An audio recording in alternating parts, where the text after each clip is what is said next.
অভিনেত্রী অপি করিমের জন্মদিন ১লা মে। তবে জীবনের এই বিশেষ দিনটিতে কোনো আনন্দ বা উচ্ছ্বাস নেই তার মনে। প্রিয়জন হারানোর বেদনায় নিজের বিশেষ দিনটিকে যেন নতুন করে উপলব্ধি করছেন তিনি। অপি করিম জানান, এটি তার বাবাকে ছাড়া কাটানো ৫ম জন্মদিন। শুধু বাবাই নন, স্বামীর পরিবারেও অভিভাবক হারিয়েছেন তিনি, যার ফলে জন্মদিনের আনন্দগুলো আর আগের মতো আনন্দ নিয়ে আসে না,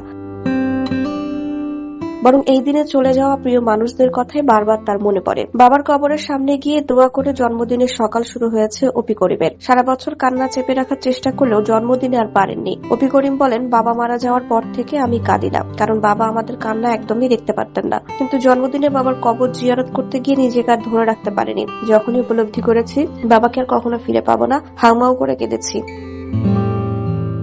জন্মদিনে ব্যক্তিগত কোনো চাওয়ার চেয়ে এখন প্রিয়জনদের সুস্থতাই অপি করিমের কাছে মুখ্য। অপি করিম বলেন, পরিবারের অনেক প্রিয় মানুষ ও অভিভাবক বর্তমানে অসুস্থ।